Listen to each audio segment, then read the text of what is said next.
What's going on, guys? It's the Money Talk Show with Dane, where we talk about all sorts of interesting topics having to do with money, particularly crypto and real estate here. We're working really hard to be the bridge between real estate entrepreneurs in general, and the cryptocurrency world and environment. There's a lot of people that don't understand what we feel like is the biggest opportunity over the next 3 years, that being crypto. And so we're here to help. And so make sure that you like this video, you comment, you subscribe, you do all that type of stuff. It helps with the algorithm. We really appreciate your help in that respect. With that, Corey, go ahead and take it away. Yes, absolutely, man. I'm, right along with you. I think we have the greatest opportunity in a lifetime right now, with this market conditions that we're in.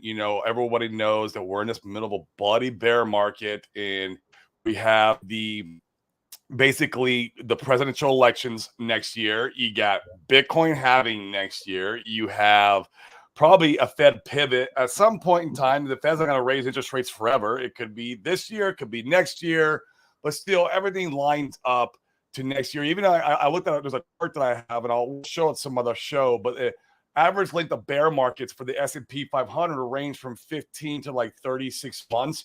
And right now we're about 15 months in. So if you look at it, the S&P 500 should be lining up for 2024 also. So it's just a lot of indicators that shows us we're in the right place at the right time. So, I mean, if you guys are doing real estate, other entrepreneurial type stuff, and you want to like just a little bit exposure to crypto, let us know. We can help you. Watch this show. Like you said, like and subscribe. We're going to be coming out with a lot of content to help you guys along this journey with us to creating legacy wealth via crypto. So, yeah, man. Absolutely. And in fact, I included a banner. We'll start including this banner on a regular basis on the shows. We've got the link there that you can go ahead and schedule a call with me or Corey. We literally are the ones taking these calls. So if you want to chat with us, even if it's just a matter of kind of checking your thought processes and strategies, we're happy to lend any insight. So feel free to check out that link. Today, we're going to talk about a very interesting topic. But before we do, those of you that are we already getting the controversy. Yeah. Hey, I get it, man. I get it. I am diehard Richard Hart. He's my number one GOAT. He's the guy. He's going to be, 90% of my portfolio will be with Richard Hart products. But yeah, I get it, man. But there is a lot to unpeel back with this whole Zen thing. So yeah, for sure. So those of you that are on the show, we love to see where the audience is tuning in from. It's the morning for us. Go ahead and comment in the comments where you guys are tuning in from. Love to see where you guys are at. We're going to talk today about Jack Levin versus Richard Hart, Hex versus Zen, Pulse Chain versus X1. There's a lot of things to unpack there. And the title here is obviously very clickbaity. That being said, just like Corey mentioned, we are bought into the Richard Hart hype train. We have our bags packed. Really excited about the opportunities there. We got into the early sacrifices and couldn't be more excited about what's coming there. That being said, it's been interesting to be on crypto Twitter. And man, a lot of these guys, it's really fascinating how quick they are to jump ship and go to the next shiny thing. And I think, frankly, it's relatively easy right now because Jack Levin, for all intents and purposes, appears to absolutely just be cranking stuff out, cranking projects. There's like one thing after another, after another, after another. And I know a lot of people, not us, but a lot of people feel like Richard has been spending the sacrifice money and sitting on his hands. And that couldn't be further from the truth, in my opinion, and in Corey's too, I'm sure. But it's an interesting topic to be able to address and discuss. So that's what we're going to do this morning. With that being said, we go ahead, Corey. What are your thoughts? Yeah, it's very interesting. This whole Jack Levin thing, the vampire attack that everyone is saying that he did. I'll tell you, man, you gotta. He's a businessman. That's what it comes down to. He's a clever businessman, and I guarantee when he came into our community and basically infiltrated it and got in saying that he owned Hex and started coming in the Twitters and the Telegrams and started talking around with everybody, making friends with Hexicans. I think he literally did his homework on different crypto communities and found who was the most, I guess you would say, cultish or most loyal, the most diehard crypto community that he could get into, where he knew if he pulled some of those people over to his protocols, that they would also have that cult-like following, diehard, let's do this kind of what Hexicans have, man. Hexicans are, I think, the best community in crypto, bar none. They are amazing as far as the support they will give you, as far as bringing you in and making you feel like family. But they're also very cultish in many ways. You've heard people, all the time saying that Hexicans are a cult, but I love that factor. I think it's good for crypto. It's good for the community. So Jack knew this, man, and he's a businessman. So he came in and infiltrated into our community, and he made friends with everybody. He did not mention anything of Zen in the very beginning whatsoever. He just went around talking about how he had Hex and how he likes Hex. And he even had a live stream. I don't know if you remember this with on Matty Allen's. I think it was a Hex conference or something of the sort.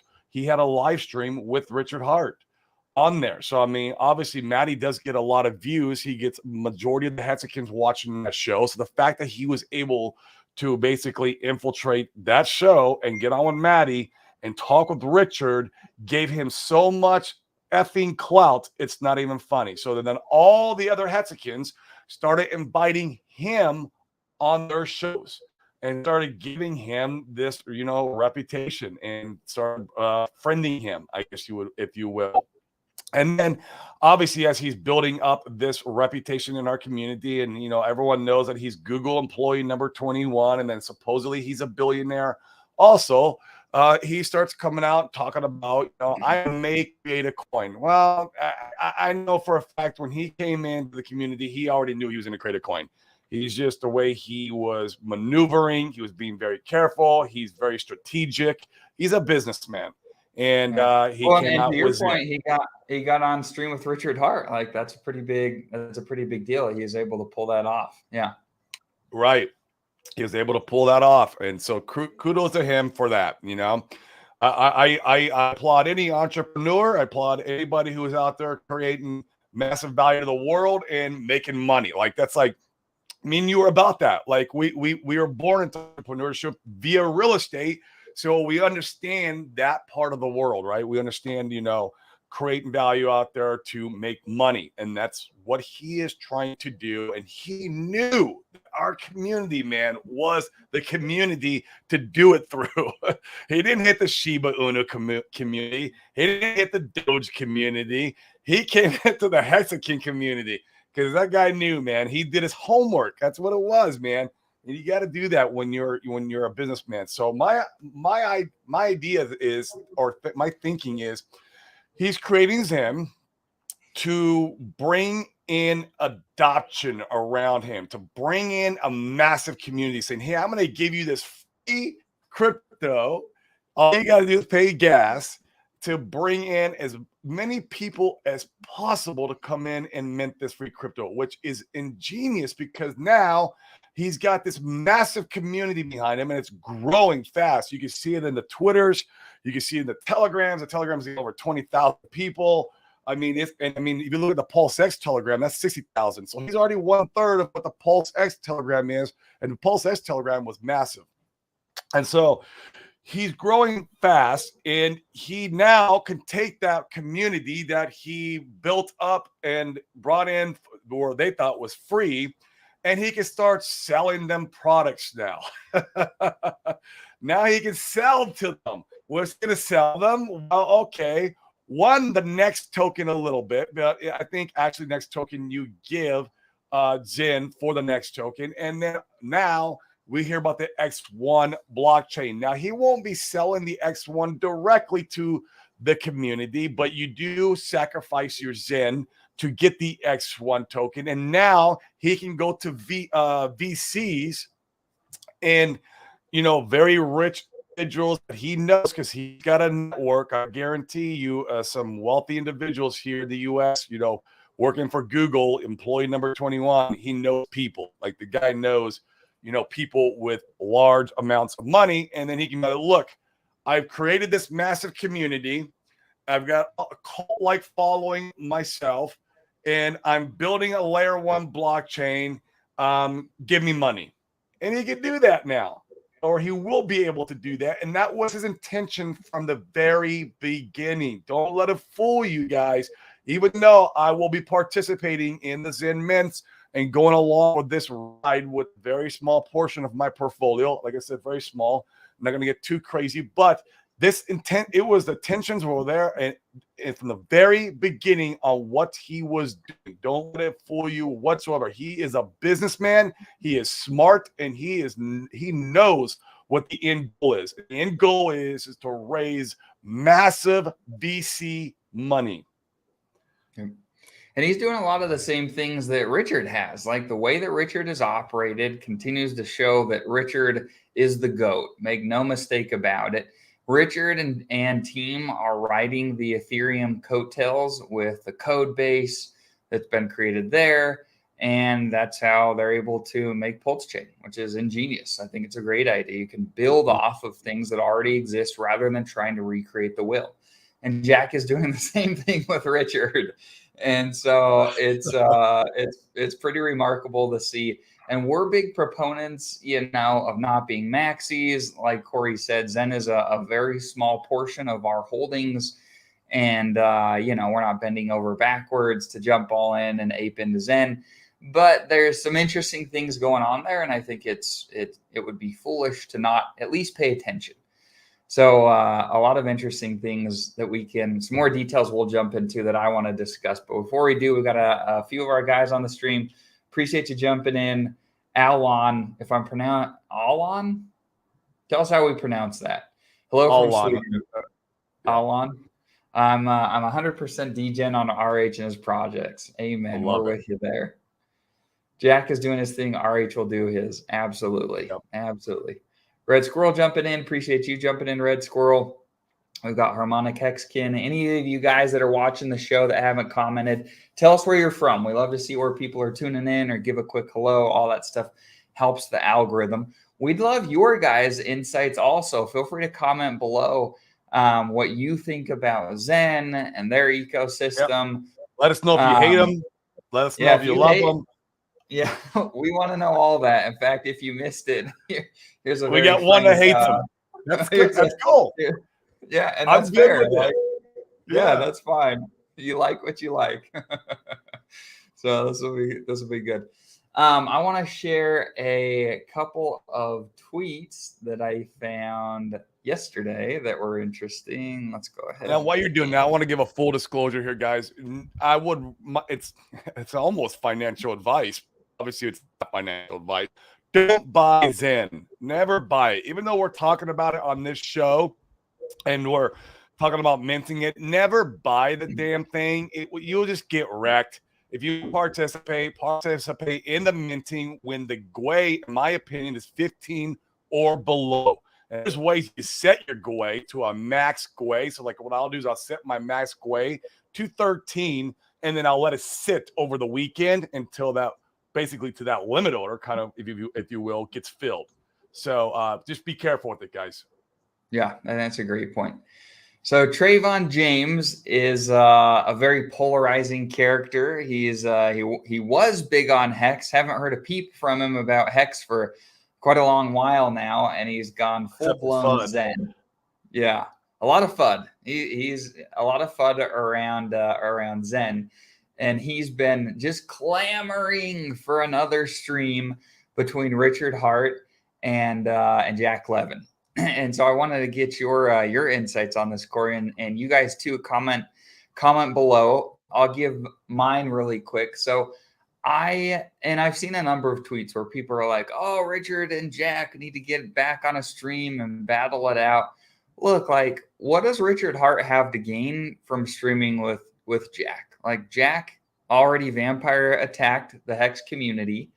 I could be wrong, but I don't think that Jack has a huge following that Richard hasn't already largely tapped, that he could gain more people, more views, which Richard has said is really important to him, that he could get more people to help listen to him and he can educate them from a stream with Jack. And Richard is the one that brings the most value in that conversation, in my opinion, as far as followers and community. Richard Richard does not stand to benefit heavily from another stream with Jack. Whereas Jack, if I were Jack, by all means, he's looking to vampire attack some more. And so that's my thoughts on a lot of these tweets going around. What are yours, Corey? 100%. I agree with that. I don't think they should even entertain any live streaming and debating until Pulse Chain is launched. I think Pulse Chain launching and seeing some massive green candles behind Pulse Chain launching, because there'll be some massive green candles, especially in the beginning. And there might also be some sell-off, so be careful with that. DCAN. But with massive green candles and Pulse Chain launching, if Richard were to debate him at that point, he has a lot more, I guess you would say, More ammo. more ammo. Yes. And so, and then maybe with the intention, of course, of debating him so he could crush Jack in a lot of his, whatever arguments he brings to the table. So it would be an interesting debate to see, and I wouldn't mind watching that.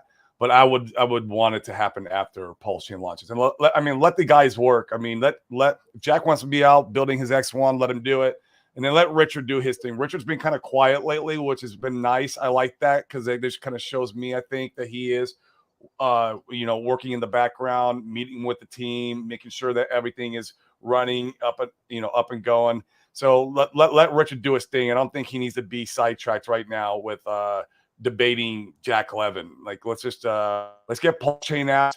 That is the goal. These debates are not what Richard's all about. I mean, of course he's about it, but like his goal, number one priority is getting Pulse Chain out. And let's get that going. Let's see some green candles. Okay, now you got a little vacation, Richard. You can hang back for a minute because stuff is running good. Go and debate Jack Levin. And, he does, Richard always does say, bring my heroes here to die, or bring your heroes here to die. And so, okay, if Trayvon wants to bring his hero, Jack Levin, to Richard to die, let's do it after Pulse Chain. So, yeah. And it's just baffling to me how, it's funny. I've seen a lot of these tweets, and these ones are spot on, in my opinion, where a lot of these guys are like, oh, Richard made you wealthy, and so now you can go turn your back on him and chase the next shiny object. And in my opinion, I think that's accurate for a lot of these guys, not to 100%. Point fingers, but gosh, I think it's incredibly important that people are careful about narratives they follow, people they follow on social media. It's all propaganda, and you choose what propaganda you expose yourself to by choosing who you follow, what information you consume. And so make sure that you're consuming information that leads you to what you feel like are going to be the best results in your life. So really important. We've got a number of people that have tuned in. Harmonic Hexakin once again is in. She says, more DeFi, the better. Opens more markets and reaches more people. Sure. Amen. I couldn't agree more. And a lot of these guys, man, frankly, I'm about Zen. Like, if we get freaking Zen over on Pulse Chain and specifically on Pulse X and people in there minting and swapping and doing whatever they're going to do, we sacrificed a lot for Pulse X. Like, I'm about that. Pump my Pulse X bags with the buy and burn. Like, so many people are missing the main point here. We want more adoption. And if Jack will come in and we can use that adoption to be able to get more eyes over on Pulse Chain and Pulse X, well, please come pump my bags. Like, we're about that. Yeah. So and great point. I want to point out to that is Zen comes on Pulse Chain. What it's done for Ethereum is made it deflationary. Without Zen, Ethereum would have been inflationary because of the EIP 1559, I think it's called. so we're forking Ethereum. And so right now, as it stands, Pulse Chain can be inflationary. With Zen on there and everyone beating on the chain, trying to mint Zen all day long, we can make Pulse Chain deflationary. And I love this because I'm going to be a node validator. And so, of course, I'm receiving some of that inflation. We're going to be node validators. And so, let Zen community come on here and burn the crap out of Pulse Chain. Let's go. Yes, absolutely. I think it's so important to understand. It's funny to me how people get bent out of shape so quick, rather than looking at the opportunities that are presented and figuring out how to leverage them. So we'll talk about that in a little bit here. In fact, have you been following Buck? No, you're the one that brought it up to me the other day. Okay, let's talk about Buck next. Let's go through some of the comments, but we'll talk about that next. I think that's an important thing. Yeah. All right, cool. Red Squirrel from the Green Hills of England. Cool, Red Squirrel. Appreciate you tuning in. It's evening over there, I think is what you said earlier. So great to have you here. Tin Top's always here. What's up, Hexikins? Grateful to have you on. Squirrel, can you reach out to us? I want to get you on the show. If you don't, if you do YouTube shows, let us know. We would love to get you on to talk about some of your strategies. Yeah, absolutely. In fact, we'll DM you. Let's DM him today. In fact, while I'm going through the comments, do you want to shoot him a quick DM on Twitter? Yeah. Cool. And I'll go through these. Tin Top. I only consume info from people that are wise and want to lift people up around them. That is why I'm here. Amen. I'm with you there. Spot on, Tin Top. Love that. Human Hex Trafficker says Tin Top. Agreed. Absolutely. Cool. All right. So with that being said, let's talk about opportunities next and how to leverage different ecosystems. Let me go ahead and share my screen again. And Red Squirrel, I need you to friend on Twitter so we could I can DM you. You have your DM shut down, or you have to follow me back. Cool. All right. So Buck with Famous. If you guys don't know Buck, yeah. Buck is out this there. Is fun. This is fun. So much fun. So Buck is great. Buck's out there building. They have Fiat, they have Famous, they have Fatty, a lot of really cool applications coming to Pulse Chain, and some of it to Ethereum, as far as they've said. Yep. So I love all products. Yes, we're a big fan. We have participated in all of it, and so you guys can do your own research and come and check him out here. Corey, go ahead and talk about what Buck did his stream earlier this week.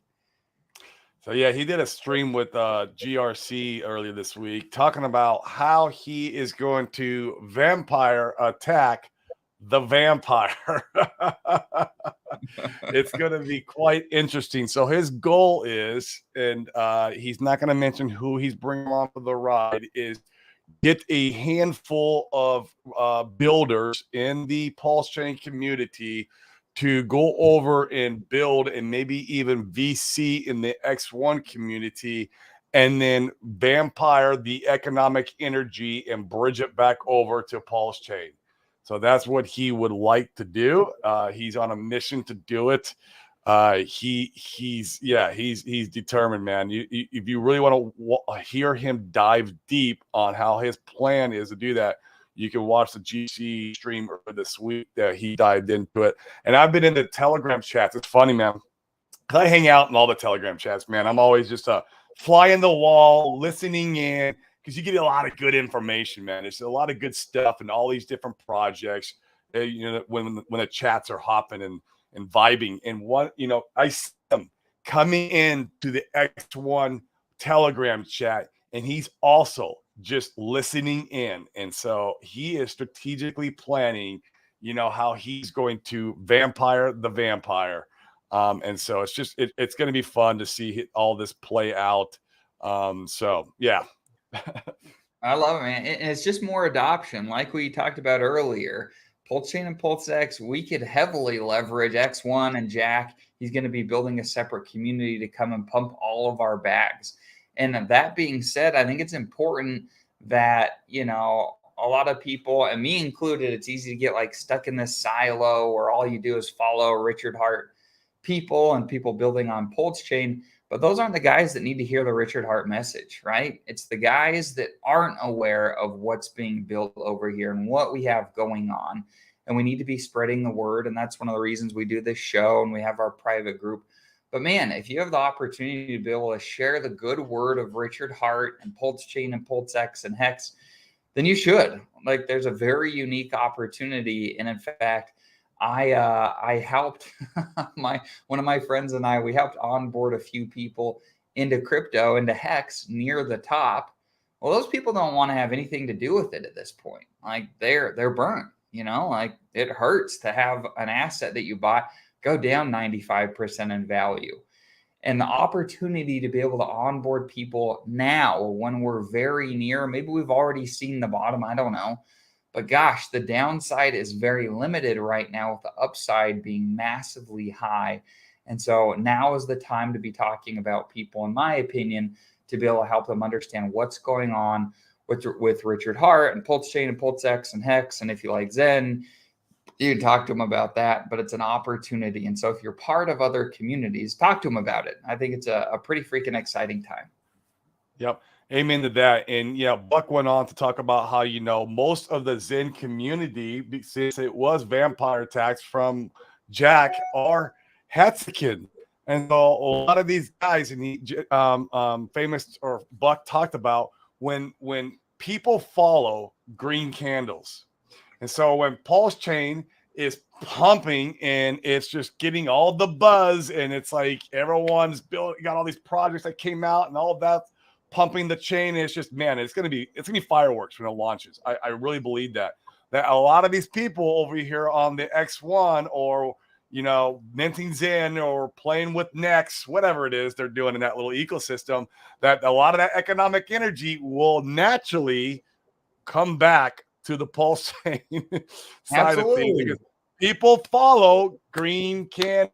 People do the opposite. What they should do, you're supposed to do the opposite. You're supposed to go buy red candles and sell green candles if you're interested in selling.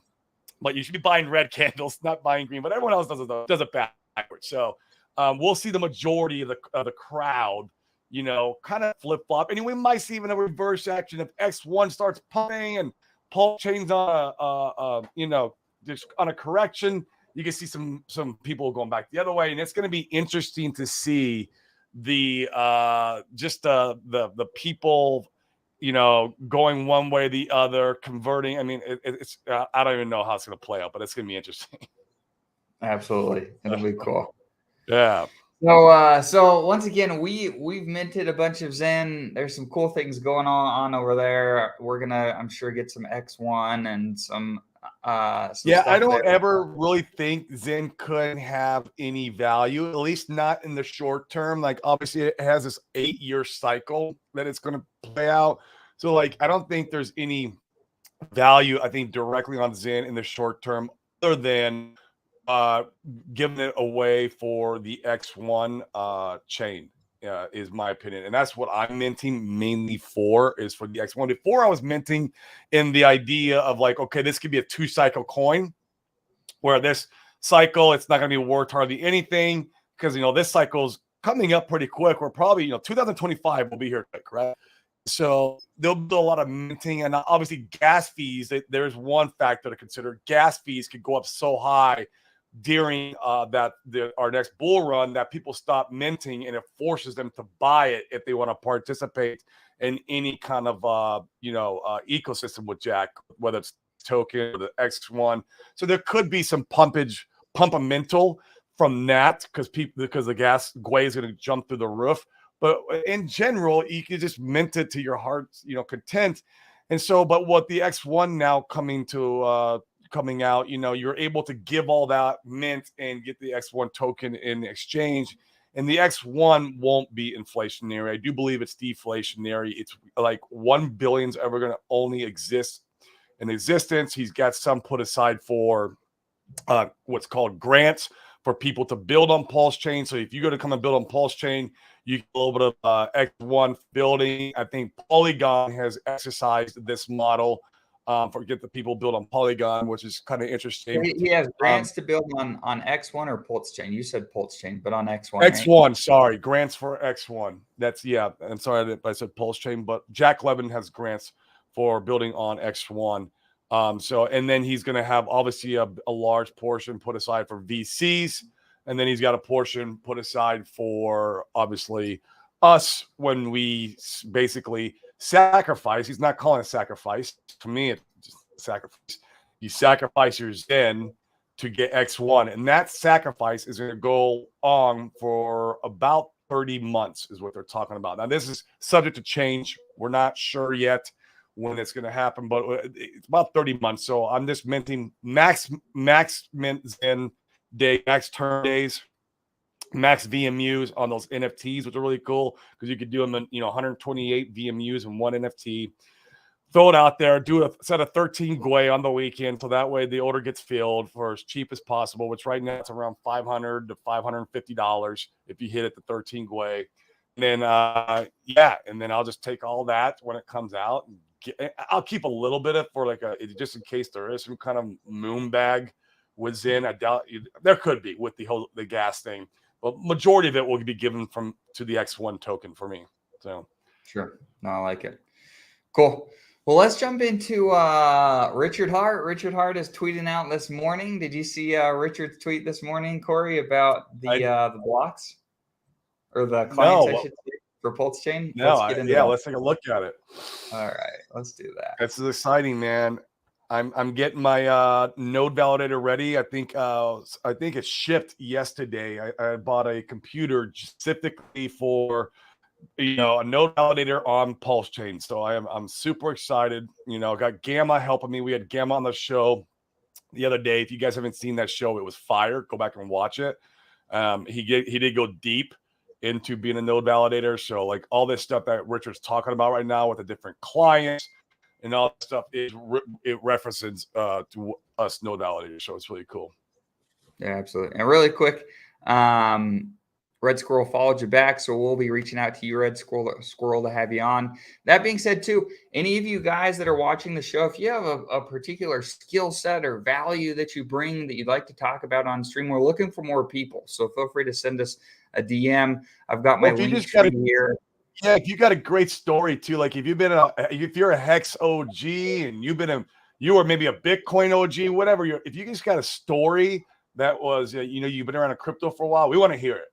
I love hearing stories, man, because that's how we learn. I've been in crypto, for maybe a year and a half, 2 years now, so not nearly as long as a lot of you guys. So we want to hear your stories. I love hearing the stories of the early days, and that's why when Randy is going to come on Monday, guys. So we'll have Randy Hilarski on Monday. He's got so many great stories of crypto in the early days, and it's just fun to hear it because I wasn't around then. I was doing real estate. Right. Real estate in that time. So, and even if you're newer like us and you've got a story to share about coming in and talking about your background, we want to hear about it. I think a lot of community members want to hear those stories. That's how you build community, right? So let us know. We'd love to have you on. Simon says Zen is my lottery ticket. That's all it is for me, Simon. That's how we're treating it too. My belief in my heart is in the RH ecosystem. That's where it lies. But I'm going to go over here, and if I can vampire attack some economic energy and bring it over to Pulse Chain, well, then so be it. I will, because that's what I'm going to do. That's right. Cool. So Richard is tweeting this morning, and so he says less than 1 million blocks to go on stage 7 of 16 of the Aragon client sync. Geth, EBS snapshots are done, Prism flags and configuration are done. So let me, Corey, I want you to add on to this, but let me give a really quick synopsis of why this is important.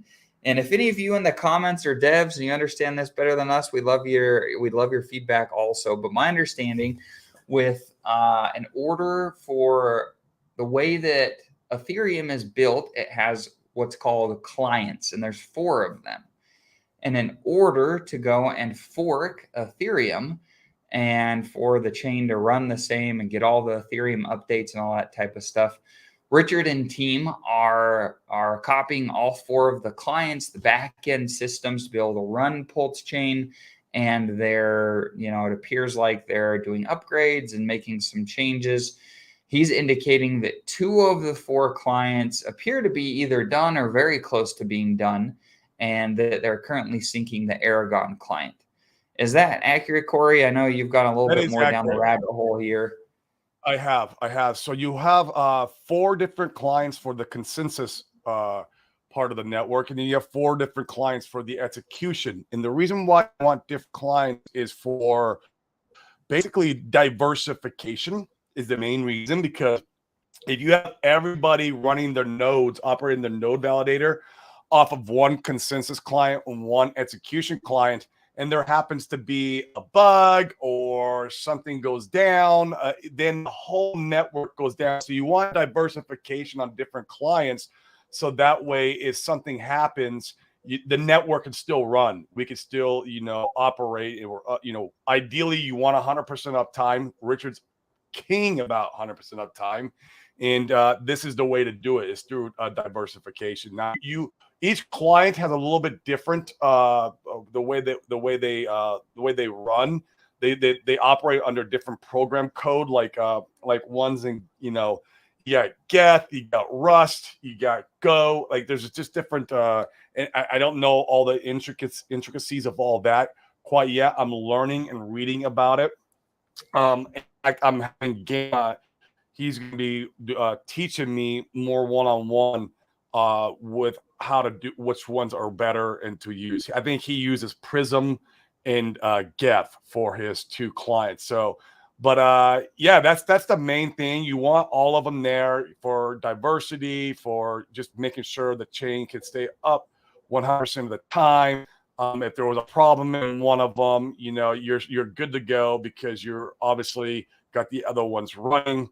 And yeah, it's just super bullish. It sounds like to me from that they're about 3/4 the way there. It is what when you read that, I can't really see it from here, but it sounds like they're about 3/4 of the way done, meaning that as soon as the Aragon client is done syncing, that he's probably ready to go ahead and launch testnet. Right. The version 3. Agreed. Right. If there's some more dev stuff they need to do that they run into, they will. But man, as far as all the updates we've been getting, I'm with you. It feels like once they have all the clients synced and ready to rock, I imagine they probably go to V3, especially since it's just a test net. Like if there's things that break or there's issues, you can always solve those after the fact.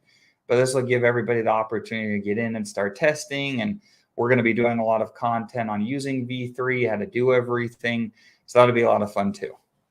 Yep, absolutely. So I'll be setting up a node validator on the test net when V3 comes out to practice, and understand what the heck I'm doing. Free money, because anytime you're going to do anything on mainnet, whether it's just swapping around and you're not comfortable with, how to do that yet, do it on the test net. This is going to be our opportunity and everyone's opportunity to get in there and do stuff for free, including running a node validator. Like the only thing that's going to cost me basically is my computer and my energy and my time to do it. And so I can learn how to do this for free, basically, before mainnet launches. And at that time, then, well, now you got to put the money where your mouth's at, and you got to buy 32 million pulse to run that node validator. So it's going to be fun. And I'm so excited for V3. Yeah, man, I'm going to have some late nights. That's for sure. Oh, it's going to be, yeah, it'll be cool. Correct me if I'm wrong, Corey, but I believe Ethereum, don't they have 12-second blocks? Or is it this 10? No, that's 12 seconds for Ethereum. We are going to have 10-second blocks. So that's cool. Yeah, Richard is showing here on the Block Explorer. He's talked about massaging in, a little bit better block time. So we're seeing that here from a screenshot. So that's bullish, and it's working. You can see the blocks working. I mean, we're freaking close to V3. It'll be a lot of fun. You will notice a huge difference in transaction time, because even though Ethereum has 12-second blocks, a lot of the times when you submit your transaction, you have many blocks passing you by before it picks up your transaction, because the GUI, it's so competitive. It's auction style. And you're waiting in line like an auction, and everyone's bidding to get their transaction done. And Ethereum is so congested that a lot of times you'll have multiple blocks pass by before one picks you up and validates your transaction. Where in Pulse Chain, it's not going to be congested. They're diluting Pulse 1,000,000 to 1 on the Ethereum as far as supply.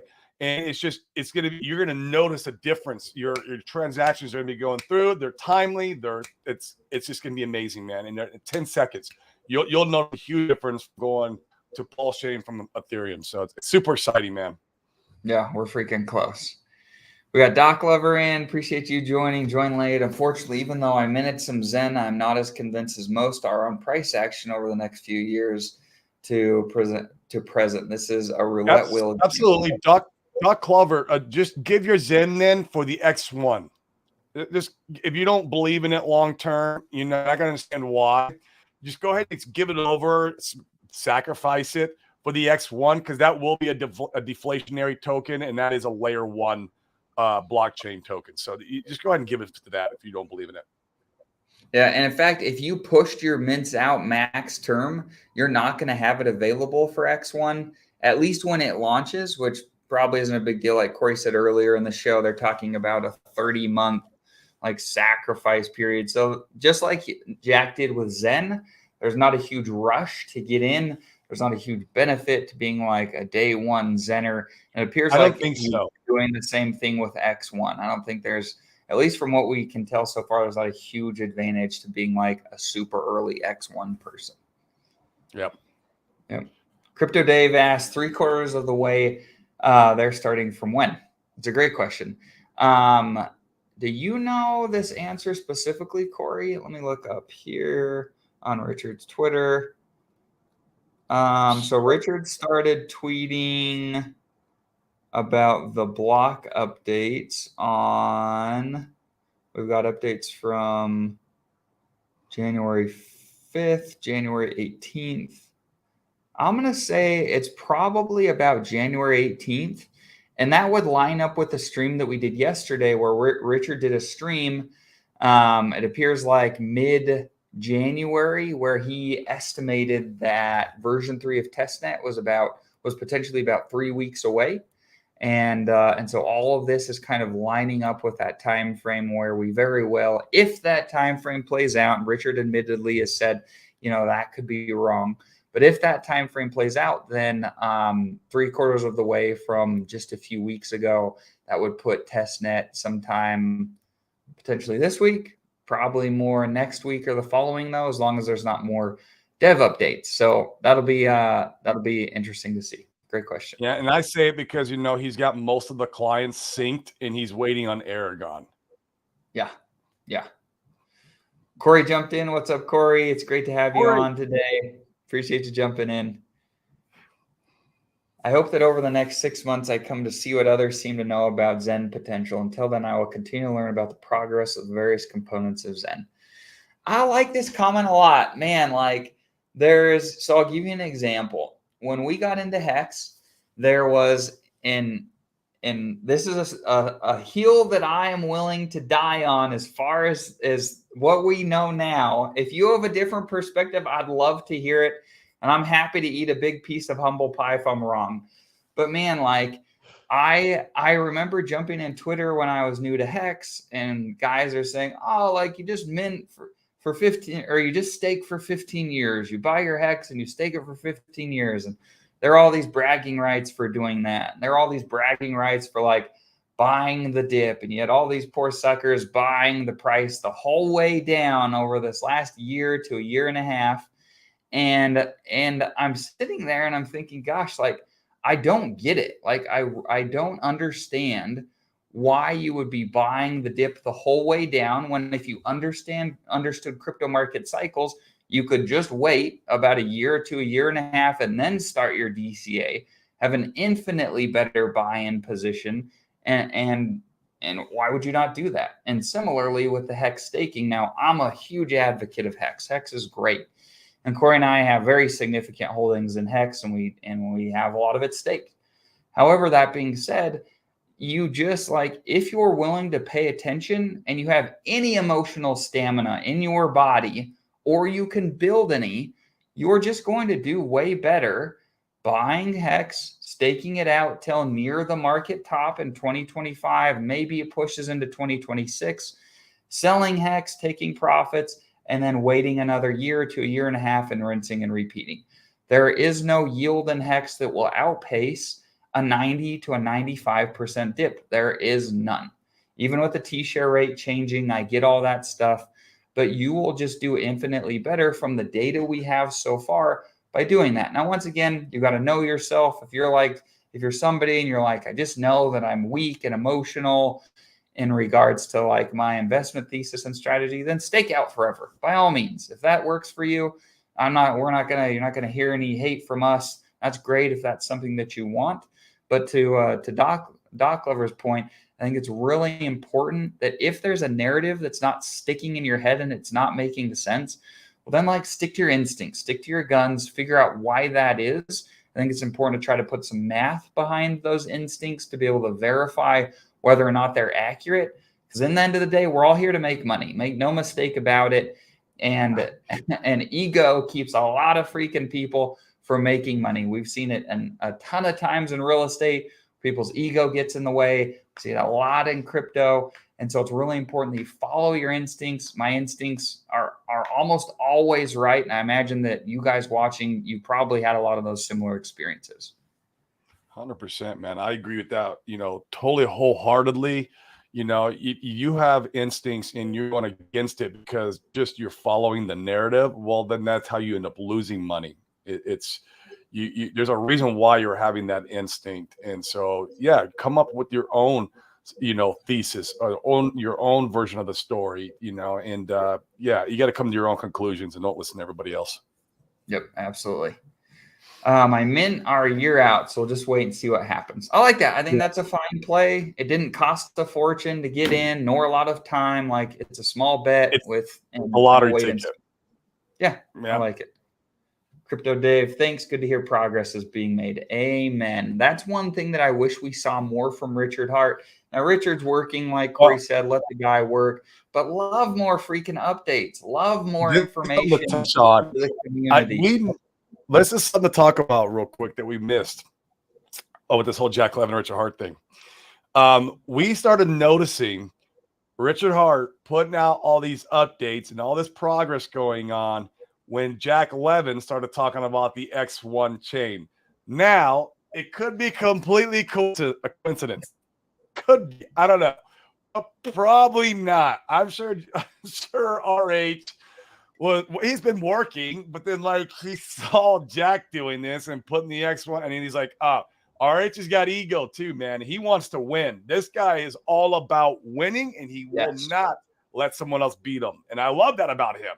That's the winners are born, right? You refuse to lose.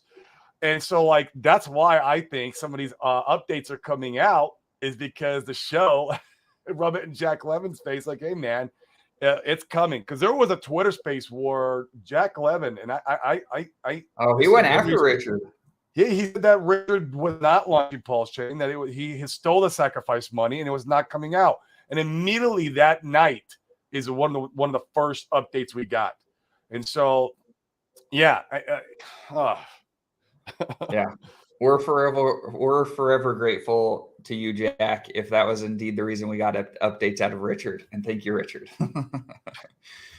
Red Squirrel says, I'll happily be proven wrong about but at the moment, I see Zen as proof of gullibility. I think that's fair. It'll be interesting. Time will tell. It is proof of gullibility because that's what he's doing. He's building the community via this. Hey, guys, come get it for free. Blah, blah, blah. And then now he's got the X1 chain. That X1 chain was in his back pocket the whole entire time, even though he says, oh, no, I'm creating it because other people asked me to create it. No, you didn't. Right. Agreed. Crypto Dave says, what about HEX unstaking fees, Maximus perpetuals? Absolutely. So you could go ahead and mitigate those unstaking fees by using the perpetuals. I think that's a great strategy. Absolutely. Yeah, nothing wrong with the perpetuals. Also, something to consider, you can do HSIs, and then you can sell those HSIs in OpenSea, or you could turn them into ICOSA. As long as ICOSA is around the peg, You don't want to turn it in if ICOSA loses the peg to hex. As long as you're somewhere in the realm of the peg, you can turn it in for an ICOSA, and you can also exit your position that way.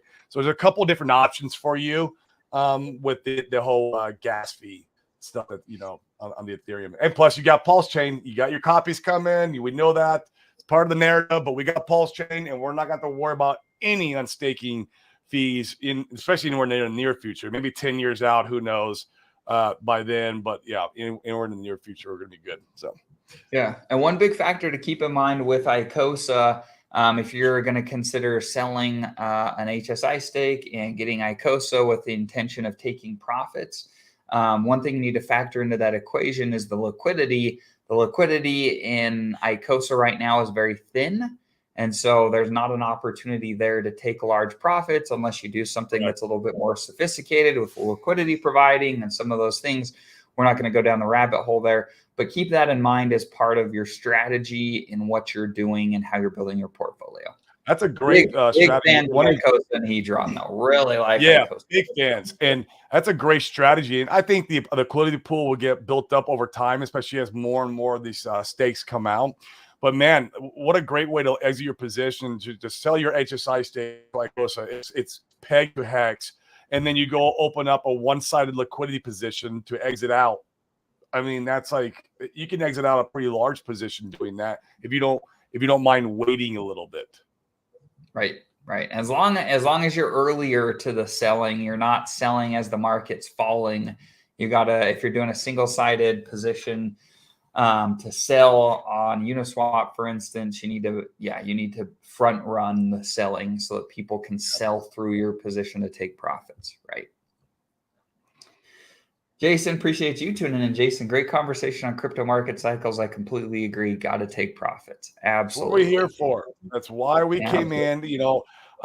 Money brought me to crypto. Now, obviously, I'm going to be having a lot of fun being a node validator and learning liquidity providing and all the ins and outs of this technology that I feel like will change the world. But, man, why am I here? What's the real reason why I got here? Well, it's for money. Let's be honest. For the gains. So. That's right. Cool. Well, that being said, is there anything specific you want to tackle today, Corey? No, man, I think we hit it. It's almost been an hour. We can kind of end it here. Guys, we do got Jesse tomorrow on. I would advise tuning in. This guy is just a brain full of knowledge. Guys, like, we love the big brains, man. I learned so much. And he started with liquid loans. He really helped bootstrap that protocol with the sacrifice and educating people on how to use it the correct way. And now he's doing the same for Power City. And you guys might have heard recently, and we also talked about on our show, that Power City is going to be doing something similar with the Pulse X token, where you could open a vault with Pulse X and you could do a never sell strategy with your Pulse X holdings. Very similar to what Liquid Loans is to Pulse. So we'll be diving into a little bit of that stuff tomorrow. This guy is just a wealth full of knowledge. So we got him tomorrow. And then another announcement, Friday, we won't have a show, guys. Friday, me and Dane will be in Houston for a real estate event, trying to educate as many entrepreneurs we possibly can about crypto. This is where we come from, is real estate. So that's obviously who we know, and we're going to educate those guys about this beautiful asset class we call crypto. So Friday, and then Monday we got Randy Holarski. So there's some announcements for you, and it's going to be a fun time. So yeah, absolutely. A couple of comments here. Let's address these before we jump off. I think these are good. RH is my man, but I think competition is good. But I think we're at a point where we see which coin will prosper. Remind me of Black Planet and Facebook days. Absolutely. This is it, man. This is it. But I got my money on RH. But I think, man, they can both do well. The crypto space is so huge. And look how many layer ones are out there now. And a majority of them did like a 600 to 1,000x. Like, there's so many of them. And they both could do really well. And with Jack Levin's connections and all his money and everything else, he could obviously do well with his layer one. And then Richard, I mean, we got 150 projects built for Pulse Chain right now, and we're forking and marrying with all their previous projects. Like, I don't see how it's not successful. Now, it's not financial advice. It could happen, but I think they both could do well too. So, Yeah, absolutely. Room for everybody to do, or room for those two to do well. Absolutely. Yeah, competition is good. Absolutely. Competition is Cool. good, man. I love it. So Yeah, absolutely cool. With that, you guys, we'll go ahead and let you guys go, and we'll see you on the next show.